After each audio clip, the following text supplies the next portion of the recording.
Hey guys, welcome back to the channel. ಮೊದಲನೇದಾಗಿ ಇವತ್ತಿನ SmackDown sorry skip down ಆಗಿತ್ತು ಇವತ್ತಿನ ಸ್ಮ್ಯಾಕ್ ಡೌನ್ ನಲ್ಲಿ. ಲಿಟ್ರಲಿ ಎಂಥದ್ದು ಇಲ್ಲ ಗುರು, ಇದನ್ನ ಏನಂತಾರೆ ನನಗಂತೂ ಅರ್ಥ ಆಗ್ತಾ ಇಲ್ಲ. ಇದೊಂದು ರಿವ್ಯೂ ಮಾಡೋದಕ್ಕೇನೆ ನನಗೆ ನಾಚಿಕೆ ಆಗ್ತಾ ಇದೆ. ಇನ್ನು ಬುಕ್ ಮಾಡಿದಂತಹ ಟ್ರಿಪಲ್ ಎಚ್ ಆಗಿ ಅವರ ಕ್ರಿಯೇಟಿವ್ ಟೀಮ್ ಇತ್ತು, ಅವರಿಗೆ ನಾಚಿಕೆನೇ ಆಗೋದಿಲ್ವ ನನಗೆ, ಅದು ಕೂಡ ಅರ್ಥ ಆಗ್ತಾ ಇಲ್ಲ. ಏನಿತ್ತು ಗುರು ಇವತ್ತಿನ ಸ್ಮ್ಯಾಕ್ ಡೌನ್ ನಲ್ಲಿ, ನಿಜವಾಗ್ಲೂ ಏನಿತ್ತು? ಗಂತರ ಹಾಗೆ ಕೋಡಿ ರೋಡ್ಸ್ ಅವರ ಸೆಗ್ಮೆಂಟ್ ಅಂತ ಅನೌನ್ಸ್ ಮಾಡಿದ್ವಿ. ಆ ಸೆಗ್ಮೆಂಟ್ ನ ಲಾಸ್ಟ್ ಅಲ್ಲಿ ಯಾವ ರೀತಿ ತೋರಿಸ್ತೀರಿ? ಗಂತರ್ ಅವರು ಬಂದು ಕೋಡಿ ರೋಡ್ಸ್ ಅವರ ಮೇಲೆ ಅಟ್ಯಾಕ್ ಮಾಡ್ತಾರೆ ಅಂಡ್ ಆ ಒಂದು ಅಟ್ಯಾಕ್ ನ ನಮ್ಮ ಸ್ಯಾಮಿ ಝೈನ್ ಅವರು ನೋಡ್ಕೊಂಡು ನಿಂತ್ಕೋತಾರೆ, ಕಾಪಾಡೋದಕ್ಕೆ ಹೋಗೋದಿಲ್ಲ. ಇಷ್ಟು ದಿನ ನಮ್ಮ ಸ್ಯಾಮಿ ಝೈನ್ ಅವರು ಕೇಳ್ತಾ ಇದ್ರಲ್ಲ, ನನಗೆ ಪುಷ್ ಬೇಕು ಅಂತ. ನಮ್ಮ ಕೋಡಿ ರೋಡ್ಸ್ ಅವರು ಬರ್ತಾರೆ, ಅದ್ ಏನ್ ಪುಷ್ ಬೇಕು ತಗೊಳಪ್ಪ, ನಾನೇ ಕೊಟ್ಬಿಡ್ತೀನಿ, ನಾನೇ ಇವತ್ತು ಮೈನ್ ಇವೆಂಟ್ ಅಲ್ಲಿ ನನ್ನ ಚಾಂಪಿಯನ್ಶಿಪ್ ನ ನಿನ್ ಮೇಲೆ ಡಿಫೆಂಡ್ ಮಾಡ್ತೀನಿ ಅಂತ ಹೋಗ್ತಾರೆ. ಆ ಒಂದು ಮ್ಯಾಚ್ ಅಲ್ಲೂ ಕೂಡ ನಮ್ಮ ಸ್ಯಾಮಿ ಝೈನ್ ಅವರು ಸೋತೋಗ್ತಾರೆ, ಅಫ್ಕೋರ್ಸ್ ಎಕ್ಸ್ಪೆಕ್ಟೆಡ್. ಅಂಡ್ ಇದಾದ್ಮೇಲೆ ನಮ್ಮ ಗಂತರ್ ಅವರು ಬರ್ತಾರೆ, ಕೋಡಿ ರೋಡ್ಸ್ ಅವರ ಮೇಲೆ ಅಟ್ಯಾಕ್ ಮಾಡ್ತಾರೆ ಅಂಡ್ ಅದನ್ನ ನೋಡ್ಕೊಂಡು ನಮ್ಮ ಸ್ಯಾಮಿ ಝೈನ್ ಅವರು ನಿಂತ್ಕೊಬಿಡ್ತಾರೆ. ಸೊ ಸ್ಯಾಮಿ ಝೈನ್ ಅವರ ಕ್ಯಾರೆಕ್ಟರ್ ನ ಎಸ್ಟಾಬ್ಲಿಷ್ ಮಾಡೋದಕ್ಕೆ ಸ್ಮ್ಯಾಕ್ ಡೌನ್ ಗಳನ್ನ ಕಂಟಿನ್ಯೂಸ್ ಆಗಿ ಬುಕ್ ಮಾಡ್ತಾ ಇದ್ದಾರೆ ಡಬ್ಲ್ಯೂ ಅವರು ಅಂತ ಅನಿಸ್ತಾ ಇದೆ. ಇದನ್ನ ಬಿಟ್ರೆ ಸ್ಮ್ಯಾಕ್ ಡೌನ್ ನಲ್ಲಿ ಬೇರೆ ಏನು ಕೂಡ ನೋಡೋದಕ್ಕೇನೆ ಸಿಗ್ಲಿಲ್ಲ. ಇದನ್ನ ನೋಡೋದಕ್ಕೇನೆ ನಮಗೆ ಅಸಾಧ್ಯ. ಅಯ್ಯೋ ಯಪ್ಪ, ಈ ರೀತಿ ಕಚಡ ಸ್ಮ್ಯಾಕ್ ಡೌನ್ ನ ಡಬ್ಲ್ಯೂ ಅವರು ಯಾವಾಗ ಬುಕ್ ಮಾಡೋದನ್ನ ನಿಲ್ಲಿಸ್ತಾರೋ ಆದಷ್ಟು ಬೇಗ ನಿಲ್ಲಿಸಿದ್ರೆ ಒಳ್ಳೇದು ಅಂತ ನನಗೆ ಅನ್ಸುತ್ತೆ ಗಾಯ್ಸ್. ಬಿಟ್ರೆ ಅದೇನು ಇಲ್ಲ. ಇನ್ನು ನಮ್ಮ ಡ್ಯಾನೋಸಿನ್ ಅವರ ಸೆಗ್ಮೆಂಟ್ ಚೆನ್ನಾಗಿತ್ತು.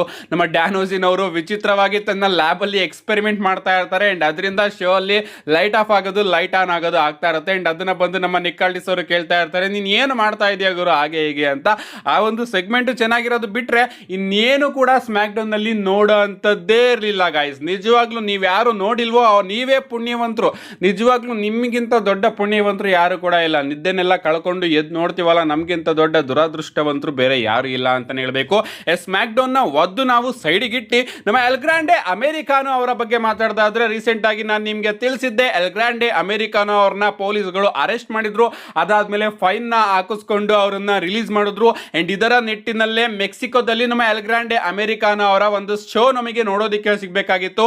ಅಂಡ್ ಮೆಕ್ಸಿಕೋದಲ್ಲಿ ಆ ಒಂದು ಶೋನ ಕ್ಯಾನ್ಸಲ್ ಮಾಡಲಾಯಿತು. ಅಂಡ್ ಅದಾದ್ಮೇಲೆ ಮತ್ತೊಮ್ಮೆ ಆ ಒಂದು ಶೋನ ಏರ್ಪಾಡು ಮಾಡಲಾಗುತ್ತೆ. ಅಂಡ್ ನಮ್ಮ ಎಲ್ ಗ್ರಾಂಡೆ ಅಮೆರಿಕಾನೋ ಅವರು ಮೆಕ್ಸಿಕೋಗೆ ಹೋಗಿ ಆ ಒಂದು ಶೋನ ಸಕ್ಸಸ್ಫುಲ್ ಆಗಿ ಮಾಡಿಕೊಟ್ಟಿದ್ದಾರೆ ಅಂತಾನೆ ಹೇಳ್ಬೇಕು. ಸೊ ಇದ್ರ ಪ್ರಕಾರ ಎಲ್ಲಾ ಚಾರ್ಜಸ್ ಗಳು ಕೂಡ ಈಗ ಕ್ಲಿಯರ್ ಆಗಿದೆ ಅಂತ ಅನ್ಕೋತೀನಿ. ಅದಕ್ಕೋಸ್ಕರನೇ ಅವರು ಮೆಕ್ಸಿಕೋಗೆ ಟ್ರಾವೆಲ್ ಮಾಡಿರೋದು.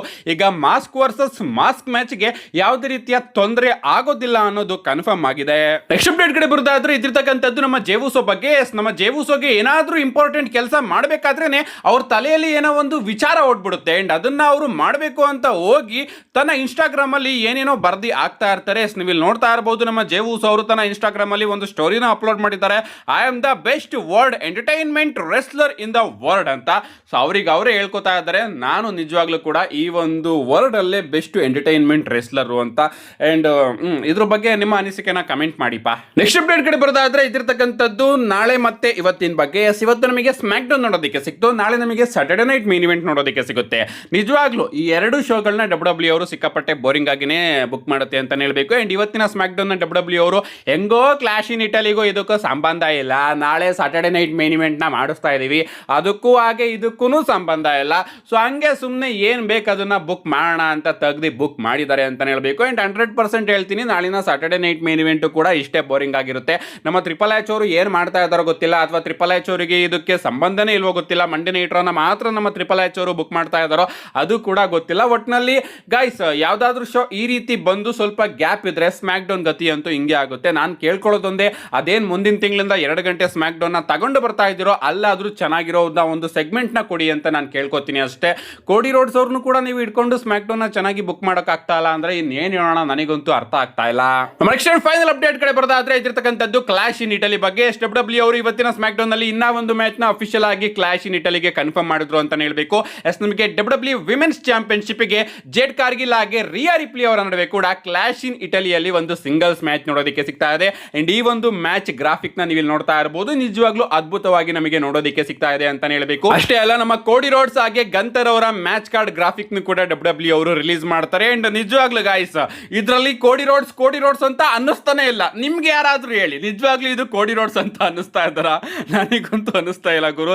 ನನಗೆ ನಗು ಬರ್ತಾ ಇದೆ ಕೋಡಿ ರೋಡ್ಸ್ ಅವ್ರನ್ನ ಫೇಸ್ ನೋಡಿದ್ರೆ, ಯಾಕಂದ್ರೆ ಅವರು ಅಂತ ನಿಜವಾಗ್ಲೂ ಅನ್ನಿಸ್ತಾ ಇಲ್ಲ ಗುರು. ಸೊ ದಯವಿಟ್ಟು ಈ ಒಂದು ಗ್ರಾಫಿಕ್ನ ಸ್ವಲ್ಪ ಚೇಂಜ್ ಮಾಡಿ, ಕೋಡಿ ರೋಡ್ಸ್ ಅವರ ರೆಂಡರ್ನ ಯೂಸ್ ಮಾಡಿ, AI ನ ಯೂಸ್ ಮಾಡಿಕೊಂಡು ಮಾಡಿದ್ದೀರಾ ಗೊತ್ತಾಗ್ತಾ ಇದೆ. ಬಟ್ ಅದರಲ್ಲಿ ಕೋಡಿ ರೋಡ್ಸ್ ಅಂತ ಕಾಣಿಸ್ಬೇಕು ತಾನೆ. ಆ ಕಡೆ ಗಂತರ್ ಅವರು ಕೂಡ ಸ್ವಲ್ಪ ಕಾಣಿಸ್ತಾ ಇಲ್ಲ, ಈ ಕಡೆ ಕೋಡಿ ರೋಡ್ಸ್ ಅವರು ಕೂಡ ಸ್ವಲ್ಪ ಕಾಣಿಸ್ತಾ ಇಲ್ಲ.